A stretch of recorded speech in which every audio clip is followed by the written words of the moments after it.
Romeo अध्याय 16 पढ़ें। स्नेहपूर्ण प्रशंसा और सम्मान। हम ये पता लगाने जा रहे हैं कि रोमियो 16 में इस पत्र में कुल 4 बार एक आदमी कहा जाएगा और अध्याय 13 आयत 7 में 3 बार रिश्तेदार या रिश्तेदार कहा जाएगा। पौलुस ने कहा, किसका सम्मान करें? इसलिए वह स्नेहपूर्ण प्रशंसा करेगा, जिसका अर्थ है किसी के बारे में बहुत अच्छी बातें कहना। और हम परमेश्वर के रहस्य के बारे में भी जानने जा रहे हैं। तो शुरू करने से पहले आइए देखें कि बचाव कैसे किया जा सकता है। क्षमा पाने के लिए हमें यीशु मसीह पर विश्वास करना होगा। और सुसमाचार 15 कुरिन्थियों 15 के 3 और 4 है। विश्वास करें कि कैसे मसीह हमारे पापों के लिए क्रूस पर मरा, शास्त्रों के अनुसार उसे कब्र में दफनाया गया और तीसरे दिन वह फिर से जी उठा। धर्मग्रंथों के अनुसार वह पुनर्जीवित हो गया। पौलुस ने कहा, प्रभु यीशु मसीह पर विश्वास करो तो तुम उद्धार पाओगे। प्रेरितों के काम 16 के 31। इसलिए अपने आप पर विश्वास मत करो, प्रभु पर विश्वास रखें। और हमें इसका अध्ययन करना है और हम 1 मिनट में इस पर विचार करेंगे। लेकिन सबसे पहले, यदि आप यहूदी या अन्यजाति हैं, तो उद्धार पाने और अनंत जीवन पाने के लिए आपको पौलुस के सुसमाचार पर विश्वास करना होगा। और दूसरे में, रोमियो अध्याय 15 के अंत में पौलुस ने कहा, अब शांति का परमेश्वर तुम सबके साथ रहे। आमीन। तो यह वर्ष 1533 था। तो ये 4 बार में से पहला है जब पौलुस ने आमीन कहा। इसलिए हमें याद रखना चाहिए कि हमें अपने आप को परमेश्वर के सामने स्वीकृत दिखाने के लिए अध्ययन करना है। एक ऐसा कार्यकर्ता जो लज्जित होने की आवश्यकता नहीं है, जो सत्य के वचन को ठीक से विभाजित करता है। दूसरा तीमुथियुस 2 के 15। अतः हम सत्य के वचन को ठीक उसी स्थान पर विभाजित करेंगे जहां परमेश्वर ने उसे विभाजित किया है। सभी शब्द सत्य हैं। हमें रहस्य से संबंधित सत्य को भविष्यवाणी से संबंधित सत्य से अलग करना होगा। तो बाइबल भविष्यवाणी, रहस्य, भविष्यवाणी से भरी हुई है और हमें रहस्य के सत्य को भविष्यवाणी के सत्य से अलग करना होगा। और फिर हम ये जानेंगे कि क्लेश के मध्य में शैतान को स्वर्ग से बाहर निकाल दिया जाएगा। दूसरा स्वर्ग। ठीक है, तो चलिए शुरू करते हैं। मैं ये सलाह देता हूँ कि हम आपकी बहुत प्रशंसा करें या आपके पक्ष में बोलें। हमारी बहन फीबे रोमियो के पास पत्र ले जा रही है और हम मसीह की देह में भाई बहनों के समान हैं, एक बड़ा परिवार जो सेंचुरिया में स्थित कलीसिया का सेवक है, जो कुरिन्थ का बंदरगाह है, कि तुम उसे प्रभु में वैसे ग्रहण करो जैसे पवित्र जनों को करना चाहिए। इसलिए उन्हें रोम में उसका स्वागत करना चाहिए, जैसा कि संतों के लिए उचित है।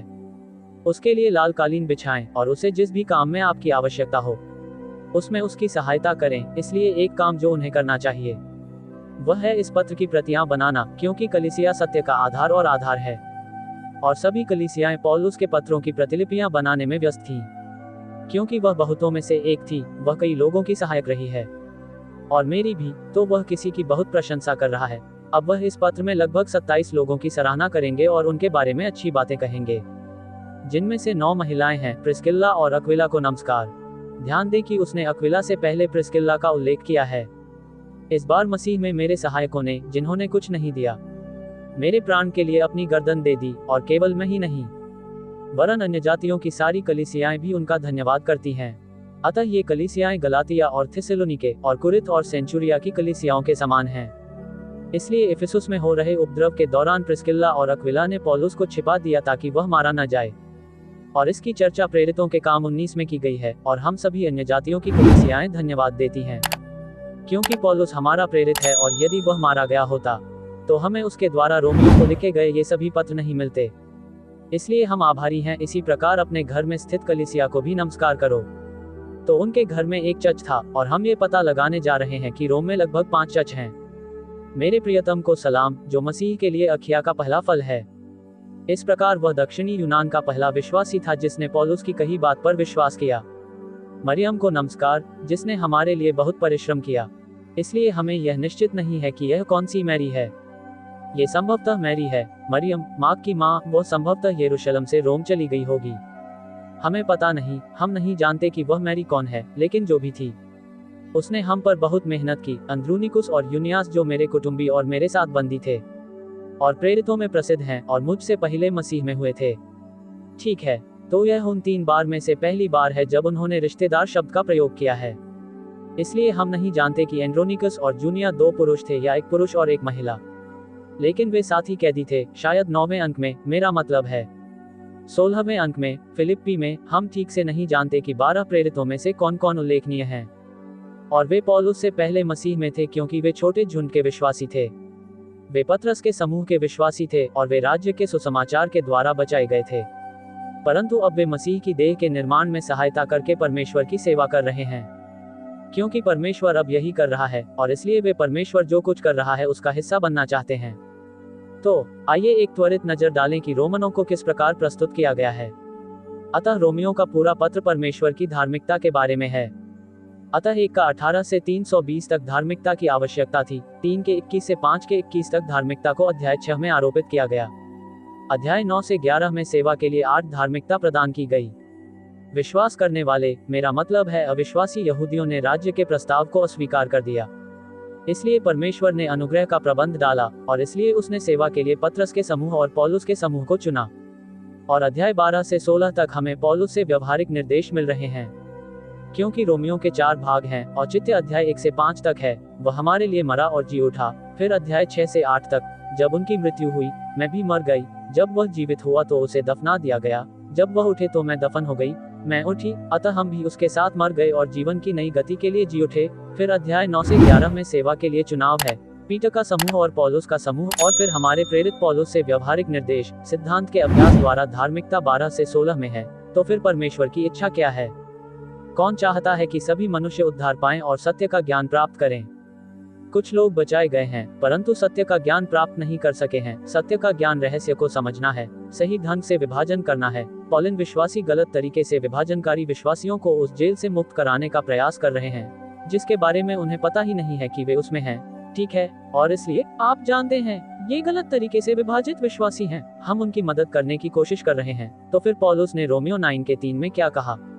क्योंकि मैं ये चाहता था कि मैं अपने भाइयों के लिए जो शरीर के अनुसार मेरे कुटुंबी हैं, आप ही मसीह से शापित हो जाऊं। सो उसने कहा कि मेरे शरीर के अनुसार भी मेरे समान यहूदी हैं, इसलिए यहाँ मेरे भाई भी यहूदी हैं। फिर उसने जो विश्वास के कारण अज्ञात था, यहूदिया की उन कलीसियाओं से जो मसीह में थी, कहा। गलातियों 1 का 22। इस प्रकार पतरस का समूह मसीह में था, इसलिए हमें सही ढंग से विभाजन करना होगा। और वहाँ 3 स्वर्ग हैं, पहला पृथ्वी के चारों ओर, दूसरा स्वर्ग और तीसरा स्वर्ग, जहाँ प्रभु पिता के दाहिने हाथ पर बैठते हैं। और क्लेश के मध्य में शैतान और उसके स्वर्गदूतों को पृथ्वी पर फेंक दिया जाएगा और हम उनका स्थान लेंगे। मसीह का शरीर उनका स्थान ले लेगा।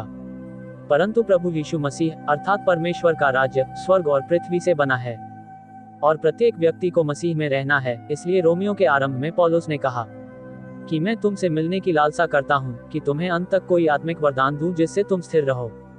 इसलिए वह उन्हें और अधिक निर्देश देगा ताकि वे दृढ़ हो सकें और उनके आपसी विश्वास में एक ठोस नींव पड़ सके, अर्थात कि मैं और तुम दोनों आपसी विश्वास के द्वारा तुम्हारे साथ शांति पा सकें। रोमियो 1 का 11 और 12। तो अब हम ये पता लगाने जा रहे हैं कि लोग पौलुस के रहस्य के अनुसार स्थिर होने जा रहे हैं। प्रभु में मेरे प्रिय अम्पलियुस को नमस्कार, मसीह में हमारे सहायक अबन को और मसीह में स्वीकृत मेरे प्रिय अपीलकर्ता स्टेचिस को नमस्कार। जो लोग संयमी घराने के हैं उनको नमस्कार। तो यह एक और हाउस चर्च सलामी हो सकती है। हेरोदियोन मेरा रिश्तेदार है, तो वह एक यहूदी है। नरकिस्सुस के घराने के जो लोग प्रभु में हैं उन्हें नमस्कार। रोम में एक और गृह चर्च, इसलिए त्रिफना और त्रिफोसा को नमस्कार, जो संभवतः जुड़वा महिलाएं थीं जिन्होंने प्रभु में परिश्रम किया। प्रिय परसिस को नमस्कार, दूसरी महिला जिसने प्रभु में बहुत परिश्रम किया। रूफुस को नमस्कार, जो प्रभु में चुना गया, और उसकी माँ और मेरी भी। इसलिए रूफस उसकी माँ पौलुस के लिए माँ की तरह थी और हमें यकीन नहीं है कि क्या ये वही रूफस है जिसका उल्लेख मार्क 15 के 21 में किया गया है। और उन्होंने शमौन नाम एक कुरेनी को, जो गांव से होकर जा रहा था, बेगार में लाद लिया, जो सिकंदर और रूफुस का पिता था। उसने यीशु के लिए क्रूस उठाया। असिनक्रिट्स, फ्लेगोन, हर्मीस, पत्रोबास, हर्मीस और उनके साथ के भाई एक और गृह कलीसिया हो सकते हैं, क्योंकि पौलुस ने रोम के सभी लोगों को लिखा था। रोमियो एक साथ फिलेलुगुस और यूलिया और नेरियुस और उसकी बहन और ओलिम्पुस और उनके साथ के सब पवित्र लोगों को नमस्कार। इसलिए उन्होंने इन सभी लोगों को सम्मान देते हुए उनका उल्लेख किया है। वे लगभग 2000 वर्षों से परमेश्वर के वचन में हैं। एक दूसरे को पवित्र चुंबन से नमस्कार करो। तो अब वह, आप जानते हैं, उन लोगों के प्रति स्नेहपूर्ण प्रशंसा दिखा रहा है जिन्हें उसने अतीत में बचाने में मदद की थी और जो अब रोम में रह रहे हैं, जहां वह अभी तक नहीं गया है। और अब वह चाहता है कि रोमवासी एक दूसरे के प्रति स्नेहपूर्ण रहें। मसीह की कलीसियाएं आपको सलाम करती हैं। अतः मसीह की अन्य कलीसियाएं जिन्हें स्थापित करने में परमेश्वर ने पौलुस की सहायता की है, उन्हें नमस्कार। अब हे भाइयों, मरकुस, मैं तुमसे विनती करता हूं कि उन लोगों का नाम लो या उन्हें पहचानो जो उस शिक्षा के विपरीत फूट और अपराध उत्पन्न करते हैं जिसे तुमने सीखा है, और उनसे दूर रहो। इसलिए हमें कमजोर भाई या बहन के साथ रहना पड़ता है। लेकिन हमें पौलुस के सत्य के विपरीत सिद्धांतों को सहन नहीं करना चाहिए, बल्कि उनसे दूर रहना चाहिए, क्योंकि ऐसे लोग हमारे प्रभु यीशु मसीह की नहीं, बल्कि अपने पेट की सेवा करते हैं। अतः जो लोग पौलिन सत्य का पालन नहीं करते, वे प्रभु यीशु मसीह की नहीं, बल्कि अपने पेट की सेवा कर रहे हैं। उन्हें केवल अपने भोजन की चिंता है, तथा आप जानते हैं, अपने लिए भोजन खरीदने के लिए धन तथा अच्छे शब्द और निष्पक्ष भाषण खरीदने की चिंता है, जिससे वे साधारण लोगों के दिलों को धोखा दे सकें। तो आप जानते हैं, हो सकता है कि वे जो कह रहे हैं वह वाकपटु लगे। ऐसा लग सकता है कि यह सही है, लेकिन वे साधारण लोगों के दिलों को धोखा दे रहे हैं। अतः सरल लोगों का हृदय ऐसा होता है कि वे परमेश्वर के वचन में स्वयं जांच किए बिना ही किसी की भी कही हुई बात पर विश्वास कर लेते हैं। अब उनमें से कुछ जो बहुत, आप जानते हैं, बुरे थे, चर्च के पिता, क्योंकि उन्होंने पौलुस को त्याग दिया। उन्होंने त्याग दिया, आप जानते हैं, वे उल्लेख करने में विफल रहे, मसीह का शरीर, और उन्होंने रहस्य और मेघारोहण को गलत समझा, क्योंकि आपकी आज्ञाकारिता सभी लोगों के लिए स्पष्ट हो गई है। अतः रोमवासी पौलीन सत्य के प्रति आज्ञाकारी रहे हैं और इसके लिए प्रसिद्ध हैं। इसलिए मैं तुम्हारे विषय में आनंदित हूँ, परंतु मैं ये भी चाहता हूँ कि तुम भलाई के विषय में बुद्धिमान बनो और बुराई के विषय में सीधाई से काम लो। अतः उन्हें मसीह के न्याय आसन पर पुरस्कार मिलेगा, क्योंकि वे परमेश्वर के सत्य का अनुसरण कर रहे हैं। परंतु वह चाहता था कि वे भलाई के विषय में बुद्धिमान हों, जो पौलुस की खरी शिक्षा है, और बुराई के विषय में सरल हों, जो झूठी शिक्षा है। और शांति का परमेश्वर शैतान को तुम्हारे पैरों से शीघ्र ही कुचल देगा। शांति का परमेश्वर ऐसा कैसे करेगा? क्योंकि शीघ्र ही पौलुस को मसीह की ओर से सारे रहस्य का पता चल जाएगा, और तब वे स्वयं उसे परमेश्वर के वचन में पढ़ सकेंगे, और साथ ही क्लेश के मध्य में शैतान को पृथ्वी पर गिरा दिया जाएगा। इसलिए वह शारीरिक रूप से उनके पैरों के नीचे होगा, और आप जानते हैं, हम उनकी जगह लेंगे। तो यहाँ दो बातें हैं, लेकिन बात यह है कि एक बार जब हमारे पास परमेश्वर के वचन में सत्य आ जाता है, तो परमेश्वर किंग जेम्स के विरुद्ध कुछ नहीं कर सकता। मेरा मतलब है, किंग जेम्स बाइबल में परमेश्वर के वचन के विरुद्ध शैतान कुछ भी नहीं कर सकता। प्रभु यीशु मसीह का अनुग्रह आप सब पर बना रहे। आमीन। तो वह यहाँ एक बार फिर आमीन कहता है। ठीक है, तो ये दो आमीन हैं। इसलिए पौलुस ने रोमियो 6 में कहा, परंतु परमेश्वर का धन्यवाद हो कि तुम जो पहले पाप के दास थे, तो भी जो सिद्धांत तुम्हें सौंपा गया था, उसके तुम मन से मानने लगे। अतः उन्होंने उस सिद्धांत का पालन किया है जो मसीह ने पौलुस के माध्यम से दिया था। फिर पाप से मुक्त हो जाना, तुम धर्म के सेवक बन गए। रोमियो 6 के 17 और 18। अतः जब हमारे अंदर पवित्र आत्मा पौलुस के सिद्धांत का पालन करता है, तब हम धार्मिकता के सेवक बन सकते हैं। यद्यपि पाप अभी भी हमारे नश्वर शरीर में वास करता है, तो फिर यह सुसमाचार क्या है? अतः अतीत में पापी की पहचान पुनर्तः रक्त बलिदान से की जाती थी, और इसी तरह हम पूरी तरह से मसीह के लहू बलिदान के साथ पहचाने जाते हैं। तो वह मेरा स्थानापन्न था, मेरा पाप उस पर डाल दिया गया, और मुझे उसकी धार्मिकता प्राप्त हुई। ये तो आरोप है, यीशु मसीह की धार्मिकता मुझ पर आरोपित या डाल दी गई। और इसलिए यहाँ कहा गया है कि जो पाप से अज्ञात था, उसी को परमेश्वर ने हमारे लिए पाप ठहराया कि हम मसीह की धार्मिकता बन जाएं। सो उसने मेरे पाप ले लिए, और मैंने विश्वास करके उसकी धार्मिकता प्राप्त की। तीमुथियुस, ये तीमुथियुस है जो मेरा सहकर्मी है, और लूसियुस और यासोन और सोसिपत्रुस जो मेरा कुटुंबी है, तुम्हें नमस्कार कहते हैं। अतः सभी जानते हैं कि तीमुथियुस आधा यहूदी और आधा यूनानी था, लेकिन यहाँ पौलुस कह रहा है कि लूसियस, संभवतः लूका, ये आप जानते हैं, ल्यूक के लिए ग्रीक या लैटिन है, मैं शायद लैटिन हूँ, और जेसन और सोसिपेटर मेरे रिश्तेदार। अतः लूका और यासोन और सोसिपतर यहूदी थे, और वे रोमियो अर्थात रोमी विश्वासियों को नमस्कार करते थे। मैं तिरतियुस, जिसने ये पत्र लिखा है, प्रभु में तुम्हें नमस्कार करता हूँ। अब जिसने इसे लिया वह अपने छोटे से शब्द को किनारे पर ले जाता है, और रोम में उन्हें सलाम करता है। मेरे यजमान गयुस और सारी कलीसिया ने तुम्हें नमस्कार किया। अतः गयुस पौलुस का यजमान है, और कुरिथ की सारी कलीसिया उन्हें नमस्कार करती है। रोमन इरास्तुस जो कुरिथुस नगर का खोजी है, वह तुम्हें और भाई क्वार्तुस को नमस्कार कहता है। तो चेम्बरलेन एक मेयर की तरह है। हमारे प्रभु यीशु मसीह का अनुग्रह तुम सब पर रहे। आमीन। तो यह है तीसरी आमीन, और अब हम शीघ्र ही एक और आमीन पर पहुंचेंगे। अतः अब उन विश्वासियों की सराहना करने के बाद जिन्हें वह जानता है और जो पौलुस का अनुसरण कर रहे हैं, और कुरिथ के विश्वासियों की ओर से उन्हें नमस्कार करने के बाद, पौलुस अब प्रभु की सराहना करने जा रहा है। वह प्रभु की प्रशंसा करेगा और उनके विषय में बहुत कुछ कहेगा। अब जो तुम्हें मेरे सुसमाचार के अनुसार स्थिर करने की शक्ति रखता है। यही कारण है कि परमेश्वर उन्हें रहस्य सत्य में स्थिर करने में सक्षम है। इसलिए वे यहाँ भविष्यवाणी करने नहीं आएंगे, या भविष्यवाणी करने के लिए यहाँ नहीं आएंगे, लेकिन जानते हैं कि वे स्वर्ग में रहने जा रहे हैं और उनका सत्य रहस्य है। रोमियो ने फिलेमोन को पत्र लिखा, मेरे सुसमाचार के अनुसार, इसलिए पौलुस इसे पतरस के सुसमाचार से अलग करने के लिए इसे मेरा सुसमाचार कहता है। अब राज्य के सुसमाचार में हम इसे और रहस्य के प्रकाशन के अनुसार यीशु मसीह के उपदेश को देखेंगे। तो रहस्य का खुलासा, रहस्य क्या है? ये तथ्य है कि परमेश्वर अनुग्रह के वितरण के दौरान स्वर्गीय स्थानों में रहने के लिए मसीह के शरीर का निर्माण कर रहा है। अतः अनुग्रह का वितरण ही वह है जिसमें हम अभी रह रहे हैं। इसमें अनुग्रह वितरण की बात कही गई है। ये सभी लोगों के लिए उद्धार पाने का अवसर है। रहस्य का रहस्योद्घाटन, जिसे दुनिया के शुरू होने के बाद से गुप्त रखा गया था। इसीलिए पौल इसे रहस्य कहता है। दुनिया के आरंभ से ही इसे गुप्त रखा गया था। बाइबल में कहीं भी इसके बारे में बात नहीं की गई थी जब तक कि दमिश्क के रास्ते पर पौलुस को इसका पता नहीं चला। लेकिन अब ये स्पष्ट हो गया है, अब इसका खुलासा हो गया है। और भविष्यद्वक्ताओं के धर्म ग्रंथों से तो ये बाकी बाइबल, ओह भविष्यवाणी शास्त्र जिनकी हम तुलना कर सकते हैं और शाश्वत परमेश्वर की आज्ञा के अनुसार हमारे रहस्य शास्त्रों के साथ अंतर कर सकते हैं। विश्वास की आज्ञाकारिता के लिए सभी देशों को ज्ञात किया गया है। अतः ये सनातन परमेश्वर की सभी जातियों के लिए, यहूदियों सहित, विश्वास के साथ आज्ञाकारिता की आज्ञा है। यह विश्वास की आज्ञाकारिता है। पौल मेरे सुसमाचार और रहस्य में क्या है? हमें यह विश्वास करना होगा कि यीशु मसीह के द्वारा केवल बुद्धिमान परमेश्वर की महिमा युगानुयुग होती रहे। आमीन। अतः ईश्वर ही एकमात्र बुद्धिमान है, और वह कितना बुद्धिमान था।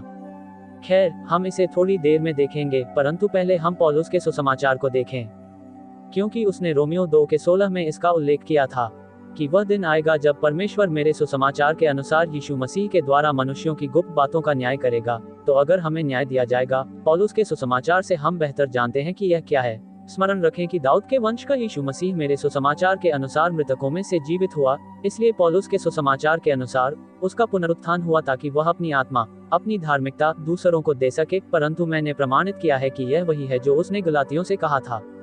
परंतु मैं तुम्हें प्रमाणित करता हूँ, मेरा मतलब है वह प्रमाणित करेगा। इसका मतलब है कि आप जानते हैं, ये पूर्ण सत्य है भाइयों, कि मेरे द्वारा प्रचारित सुसमाचार मनुष्य के बाद नहीं है, क्योंकि मुझे इसे मनुष्य से प्राप्त नहीं हुआ, नहीं मुझे इसे सिखाया गया, बल्कि यीशु मसीह के प्रकाशन से। गलातियों 1:10-11-12। अतः पौलुस को ये जानकारी किसी मनुष्य से नहीं मिली, उसे 12 से यह प्राप्त नहीं हुआ, उसे यह ज्ञान यीशु मसीह के प्रकाश से प्राप्त हुआ।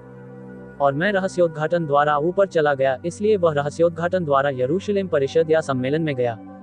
मसीह ने उससे कहा, जा और उन्हें वही सुसमाचार सुना जो मैं अन्य जातियों में प्रचार करता था, परंतु गुप्त में उन लोगों को जो जाने जाते थे, कि कहीं ऐसा न हो कि मेरी दौड़ व्यर्थ हो जाए या मेरी दौड़ व्यर्थ हो जाए। गलातियों 2:2। इसलिए वह सुसमाचार का संचार कर रहा है कि कैसे मसीह ने क्रूस पर शैतान पर विजय प्राप्त की, ताकि पतरस का समूह, छोटा झुंड भी उस जानकारी को जान सके, क्योंकि उसे गुप्त रखा गया था। गुप्त इसलिए पौलुस ने विश्वास के द्वारा धार्मिकता का प्रचार किया। इसलिए जब हम विश्वास से धर्मी ठहरे, तो अपने प्रभु यीशु मसीह के द्वारा परमेश्वर के साथ मेल रखें। अतः मसीह ने पौलुस को धार्मिकता का बोध कराया, न कि पतरस को। मेरे सुसमाचार का मतलब पौलुस है, पीटर नहीं। सुसमाचार अनुग्रह का सुसमाचार है, पृथ्वी पर राज्य का सुसमाचार नहीं। ठीक है, तो हम 1 मिनट में इस पर गौर करेंगे, लेकिन पहले मैं ये सुनिश्चित करना चाहता हूँ कि मुझे यह मिल जाए। ठीक है, अतः मेघारोहण से पहले पतरस की आशा और पौलुस की आशा भिन्न है।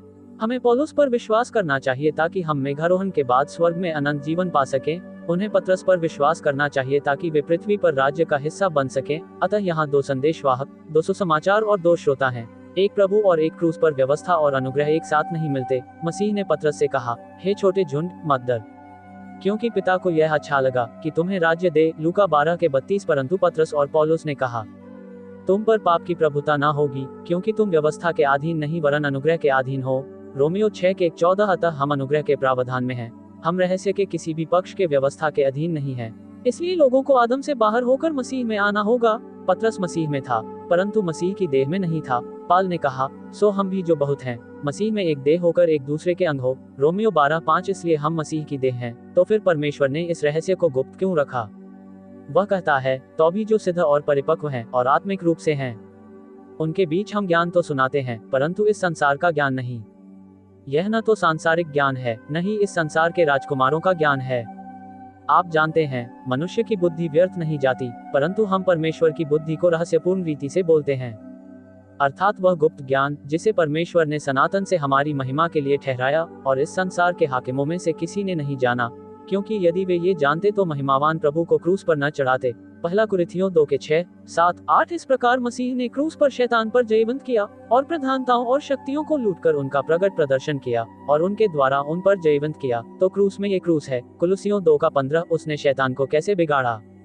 क्योंकि उसने उन सभी को जो उस पर विश्वास करते थे अपने आत्मा को उनमें ग्रहण किया, ताकि वे अब शैतान के नहीं वरन परमेश्वर के हों। शैतान की दुष्टता की नीति यह है कि वह उस रहस्य को छिपाए जो मसीह ने पौलुस के माध्यम से हमें दिया है। पतरस ने क्या कहा? पौलुस ने कहा कि वह एक रहस्य के बारे में बात कर रहे थे जिसे दुनिया के आरंभ से ही गुप्त रखा गया था। लेकिन प्रेरितों के काम 3 के 21 में पतरस ने उन सब बातों की पुनर्स्थापना के विषय में बात की जिनके विषय में परमेश्वर ने अपने सभी पवित्र भविष्यद्वक्ताओं के मुख से संसार के आरंभ से कहा था। अतः संसार के आरंभ से अब तक भविष्यद्वक्ताओं द्वारा कही गई बातें संसार के आरंभ से अब तक गुप्त रखी गई बातों से भिन्न हैं। देखिए, रहस्य और भविष्यवाणी अब अलग अलग हो गए हैं। परमेश्वर प्रेरितों के काम 9 से लेकर मेघारोहण तक मसीह की देह का निर्माण कर रहा है। यही रहस्य है। पौलुस ने कहा, जो मैं प्रभु में कहता हूँ उस पर ध्यान दे, मैं तुझे सब बातों की समझ दूंगा। यदि हम तीमुथियुस 2 के 7 के रहस्य को समझ लें तो हम बाइबल के बाकी हिस्सों को और भी बेहतर ढंग से समझ सकते हैं। अतः मसीह की 2 सेवकाइयां हैं, एक उसके सांसारिक समूह अर्थात पतरस के समूह के लिए और एक उसके स्वर्गीय समूह अर्थात पौलुस के समूह के लिए। अतः बाइबल में 2 हैं निर्देश, एक स्वर्गीय समूह के लिए और एक सांसारिक समूह के लिए। अतः संभवतः पौलुस ने कुरिन्थ से रोमियों को पत्र लिखा और पढ़ाया। वहां उन्होंने कुरिन्थियों को ये शिक्षा दी, तब उसने पत्र भेजा और जब हुल्लड़ थम गया तो पौलुस ने चेलों को बुलाकर उनसे भेंट की और मकिदुनिया को चला गया और जो इफिसुस में था वहां का भ्रमण करके और लोगों को बहुत उपदेश देकर वह यूनान में आया और वहां 3 महीने तक रहा। इसलिए वह 3 महीने तक ग्रीस में रहे।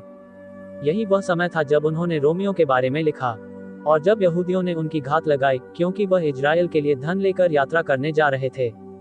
जब वह सीरिया जाने को था तो उसने मकिदुनिया से होकर लौटने की योजना बनाई और वहां से वह उसके साथ एशिया तक गया, बिरिया और थिस्सलुनीकियों का सोपत्रस, एरिस्टाचस और सेकुंड्स और गयुस जो डार्बी का था और तीमुथियुस जो आसिया का था, टाइकिकस और ट्रोफिमस। प्रेरितों के काम 21 से 4। तो यह अधिनियम 19 में हंगामा था जहां उसकी जान प्रिस्किल्ला और अक्विला ने बचाई थी। अतः कलवरी पर यीशु ने 2 समूहों को बचाया और उन्हें अपनी आत्मा दी तथा 2 क्षेत्रों स्वर्ग और पृथ्वी को पुनर्स्थापित करने में सक्षम हुआ। एक क्रूस से मसीह ने 2 समूहों को बचाया और उनमें अपना आत्मा डाला। ठीक है, चलो यहाँ एक त्वरित नजर डालें। तो बाइबल ठीक से प्रस्तुत है। तो भविष्यवाणी रहस्य के कारण भविष्यवाणी में व्यवधान आ गया है। रोमियो 15 में पौलुस ने कहा कि मसीह पिता से की गई प्रतिज्ञाओं को पुष्ट करने के लिए खतना किए हुए लोगों का सेवक था। अब्राहम से किए गए वे वादे क्या थे?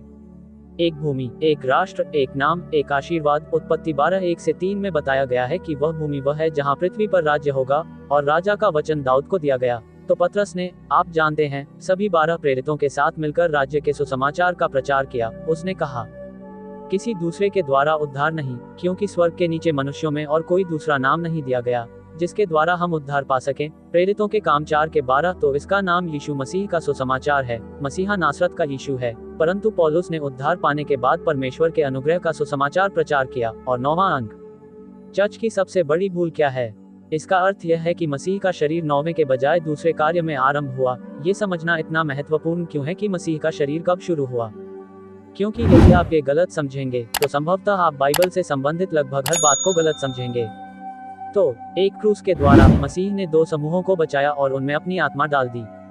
मसीह विजयी हुए और क्रूस पर शह और मात का फैसला हुआ और अब शैतान इसके बारे में कुछ नहीं कर सकता सिवाय इसके कि वह आत्माओं को बचाने से रोके और लोगों को रहस्य समझने से रोके। जब हम परमेश्वर के वचन को सही ढंग से विभाजित करते हैं तो यह इतना दिलचस्प हो जाता है कि हम इसे पढ़कर तृप्त नहीं हो पाते। तो हम मध्य कार्यों पॉलिन डिस्पेंसेशनल हैं हमारे बाइबल अध्ययन में।